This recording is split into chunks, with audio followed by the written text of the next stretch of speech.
उनके साहस और हमारी सेना की वीरता पर गर्व है। और आज सारा देश देख रहा है हमारी सेनाएं, हमारा डिफेंस सेक्टर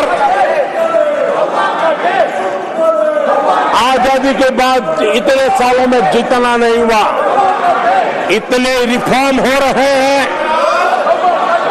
हमारी सेना को आधुनिक बनाया जा रहा है।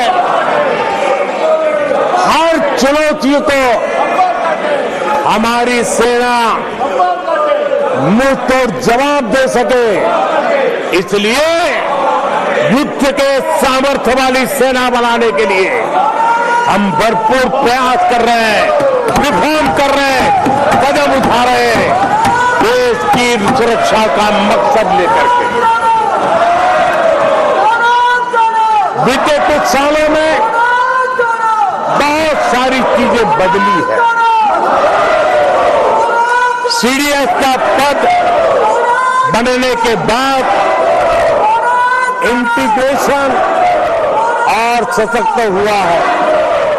आदरणीय सभापति जी, हमारी सशस्त्र सेनाओं के बीच उनके सहयोग से जो लंबे समय से युद्ध शास्त्र के निष्णातों का मत था कि भारत में थिएटर कमांड जरूरी है, आज मैं संतोष के साथ कह सकता हूं कि सीडीएस व्यवस्था बनने के बाद देश में सुरक्षा के लिए जरूरी थिएटर कमांड की दिशा में प्रगति हो रही है। आदरणीय सभापति जी, आत्मनिर्भर भारत, उसमें हमारी सेना को आत्मनिर्भर बनाना, उसकी भी बहुत बड़ी महत्वपूर्ण भूमिका निभाई जा रही है। हमारी देश की सेना युवा होनी चाहिए। सेना दुश्मनों के दांत खट्टे करने के लिए होती है। हमें हमारे युवाओं को भरोसा होना चाहिए।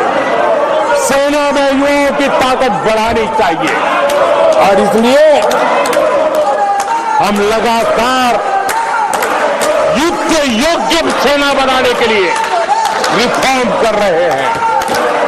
समय पर रिफॉर्म न करने के कारण हमारी सेना का बहुत नुकसान हुआ है, लेकिन ये सार्वजनिक बातें कहने योग्य नहीं होने के कारण मैं मेरे मुंह को ताला लगा करके बैठा हूं। आदरणीय सभापति जी, देश की सुरक्षा एक गंभीर मसला होता है। आदरणीय सभापति जी, ऐसे रिफॉर्म्स का उद्देश्य किसी भी परिस्थिति में, अब युद्ध के रूप बदल रहे हैं, संसाधन बदल रहे हैं, शस्त्र बदल रहे हैं, टेक्निक बदल रही है, ऐसे में हमें हमारी सेनाओं को उसी चुनौतियों के अनुरूप तैयार करना, ये बहुत बड़ी जिम्मेवारी होती है, जिसको निभाने के लिए गालियां खा करके भी, झूठे आरोप सह करके भी, मुंह पर ताला लगा करके हम काम कर रहे हैं। ऐसे समय देश की सेना को आधुनिक बनाना, सशक्त बनाने के ऐसे समय कांग्रेस क्या कर रही है? ये झूठ फैला रहे हैं। डिफेंस रिफॉर्म्स के प्रयासों को कमजोर करने का षड्यंत्र कर रहे हैं। आदरणीय सभापति जी, दरअसल कांग्रेस के लोग कभी भी भारतीय सेनाओं को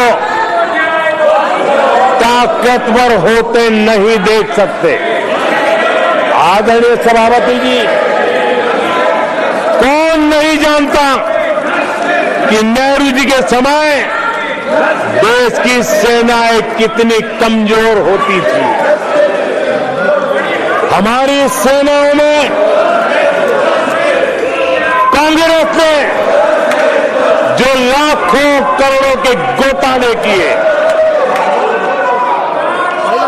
वही तरीका था जिसने देश की सेना को कमजोर किया है।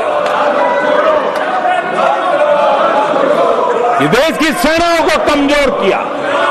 जल हो, थल हो, नभ हो, सेना की हर आवश्यकता में इन्होंने देश आजाद हुआ तब से भ्रष्टाचार की परंपरा बनाई। जीप घोटाला हो, पनडुब्बी घोटाला हो, बोफोर्स घोटाला हो, इन सारे घोटालों ने देश की सेना की ताकत को बढ़ने से रोका है।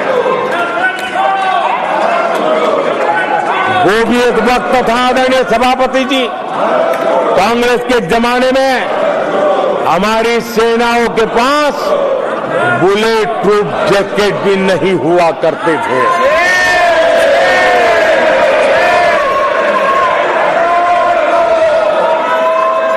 सत्ता में रहते हुए देश की सेना को तो बर्बाद किया ही किया, उसको कमजोर किया ही किया, लेकिन ये कारनामे विपक्ष में जाने के बाद भी चलते रहे। विपक्ष में जाने के बाद भी सेना को कमजोर करने के लगातार प्रयास होते रहे। जब ये कांग्रेस सरकार में थे तो फाइटर जेट नहीं लिए, और जब हमने कोशिश की तो कांग्रेस हर तरह की साजिश पर उतर आई। फाइटर जेट एयरफोर्स तक न पहुंच पाए, इसके लिए साजिशें की गई। और आदरणीय सभापति जी, ये बालक बुद्धि देखिए कि राफेल के छोटे छोटे खिलौने बना करके उड़ाने में मजा लेते थे, देश की सेना का मजाक उड़ाते थे। अध्यक्ष जी,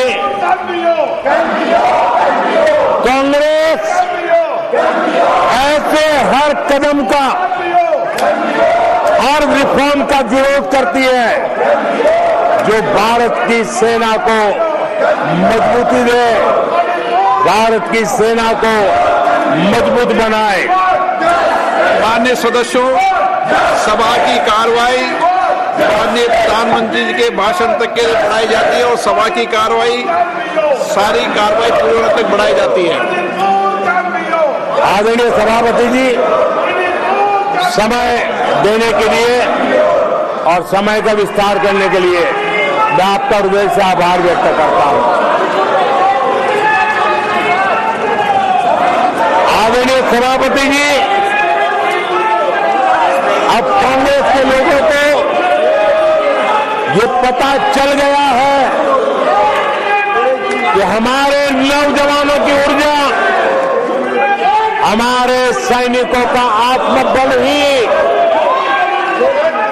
हमारे सशस्त्र बलों की सबसे बड़ी शक्ति है। और अब इस पर हमला करके और एक नया तरीका सेना में भर्ती को लेकर सरासर झूठ फैलाया जा रहा है, ताकि लोग, मेरे देश के नौजवान मेरे देश की रक्षा करने के लिए सेना में न जाए, उनको रोकने के लिए षड्यंत्र हो रहा है। आदरणीय सभापति जी, मैं इस सदन के माध्यम से जानना चाहता हूं, आखिर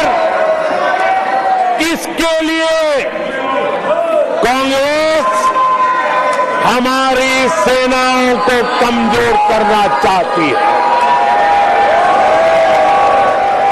इसके फायदे के लिए कांग्रेस वाले सेना के संबंध में इतना झूठ फैला रहे हैं। आदरणीय सभापति जी, 1 रैंक 1 पेंशन को लेकर के देश के शहीद जवानों को उनकी आंखों में धूल झोंकने का प्रयास किया गया। आदरणीय सभापति जी, हमारे देश में श्रीमती इंदिरा गांधी जी ने 1 रैंक 1 पेंशन की व्यवस्था को खत्म किया था। दशकों तक कांग्रेस ने 1 रैंक 1 पेंशन को लागू नहीं होने दिया और चुनाव जब आए तो 500 करोड़ रुपया दिखाकर निवृत्त सेना नायकों को मूर्ख बनाने की कोशिशें भी की गई, लेकिन उनका इरादा था हो सके उतना 1 रैंक 1 पेंशन को टालते रहना। एनडीए सरकार ने 1 रैंक 1 पेंशन लागू की और आदरणीय सभापति जी, भारत